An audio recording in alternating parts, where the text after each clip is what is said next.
I'm really wishing that there was a way to put Snapchat filters on my face for these videos, but there's not. So I'm just gonna do it like this. It's 2:30 a.m. here in Brazil, and I am in some other town that I did not plan on going to called Caipirinha, I believe is how it's said.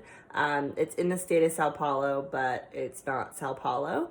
I was supposed to fly today to Florianopolis, and while we were about to land, the runway was too wet or the weather was bad and they weren't able to land. It was actually kind of scary because you basically see the plane like almost hovering and touching the land, and then it just like takes off again. And then we like circled in the sky for like an hour and a half, and then the lady behind me, I feel like I'm always around weird things on the plane, but maybe it's because I've just been flying a lot. But the lady behind me was basically having a panic attack, and they had to bring out the oxygen tank and take her blood pressure. And then they tried to land in a different airport closer to Florianopolis, and we couldn't land there. And then they picked this one, and now we're here, and I'm staying the night in a hotel. So hopefully I'll get to Florianopolis tomorrow. But I had a wonderful time in Sao Paulo. I was visiting with two girls that I had met in the Philippines when I was traveling over there with Carrie, Anna, and Camila, and they could not have been more wonderful hosts. I feel so lucky. I don't think that I would have enjoyed Sao Paulo nearly as much without their help, and all of their friends too. Like, they were so welcoming, and like everyone would add me on WhatsApp and Instagram and like ask if I need help or recommendations or invite me out. Like, it was just, again, like beyond. I haven't experienced like hospitality like that, I don't think, really ever. I was like, I should be nicer in San Francisco. Sao Paulo is a cool city. It's huge. So there's that. The public transit is like not super safe. So I really only took it a few times. The good thing is that Uber is very, very cheap. Uber is like $1.50 to $3.50 to go, like probably what would cost me $12 to $18 in San Francisco. So that's nice. And there's really cool architecture. It's very old and dirty. Like, none of the sidewalks are clean or straight or anything, but it's a cool city to like walk around and see all the skyscrapers.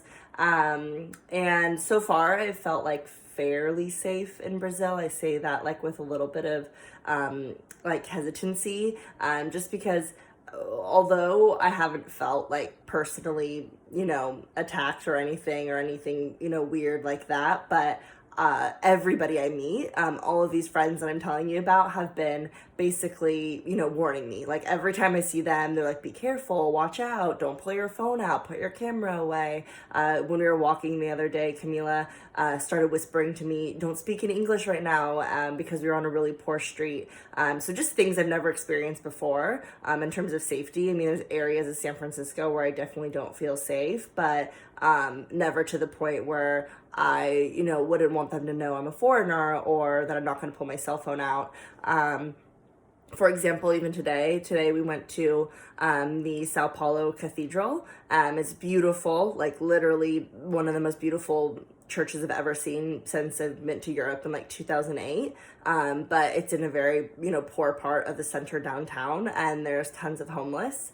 And with the church doors open and you're in the church and you're walking around and you're taking it all in, I mean, you just hear like babies crying, women screaming, men crying, yelling for cigarettes. Like, as you're walking up the steps to the church, people are just like kind of pawing at you, like asking for anything. And there's tons of them.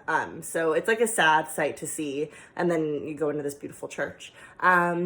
Other things I just want to quickly like touch on. I don't want to like be on this forever because no one wants to watch these for 900 minutes. But I am very surprised by like the security of Sao Paulo. Like, a lot of their offices and their apartment buildings, I don't know about not nicer ones, but in like mediocre to nice areas, their security isn't like a key. It's not like a punch code. It's their finger, which I find like really crazy and amazing. Like, why don't we have that? That's like the most secure way to get into your house is your own finger, your own self. Like, we should do that. So I think that's really interesting. They all drink Heineken out here. I guess like the state beers, like are not very good, or the country beers are not very good, so everyone drinks Heineken. I've tried a plethora of food. Everything's like deep fried, but I've taken recommendations from Camila and Anna, and also from Angelica and her family, and tried Milanese and pau de queijo and coxina, and I can't believe I'm pronouncing these things right. My favorite thing was pastel with palm heart. I don't know how to say it formally, but it's basically like deep fried chopped up palm heart, which you can't really go wrong with that. And then other really exciting fact was that I guess Sao Paulo is the second largest community of Japanese people. So they have like a whole neighborhood in Sao Paulo. I like can't believe my hair. They have a whole neighborhood in Sao Paulo that's like predominantly Japanese. And then every Saturday and Sunday they do like a food festival and have like different like crafts. And so we did that and had gyoza and all kinds of other good Japanese food. And then last highlight was that we went to the theater, and I saw the dance theater of Harlem, of all places in Brazil. I saw a dance team from Harlem, and they are ballerinas, and it was beautiful. It was so unique. It was like traditional classic ballet, and then like some like really cool contemporary numbers with like outfit changes and chanting and what have you. And then the last numbers were like kind of not pops music, but like oldies, like feel good music. It was so amazing. It was like really wonderful. And two of the ballerinas are from Brazil. So yeah, that's it. It's pretty good so far. I'm excited to get to the beach, so that will be nice. Sao Paulo definitely is just like a concrete jungle. Yeah, and I'm super grateful for my friends being so welcoming and warm. I'll talk to you all soon. Sorry this video and my face is so ugly. Okay, bye.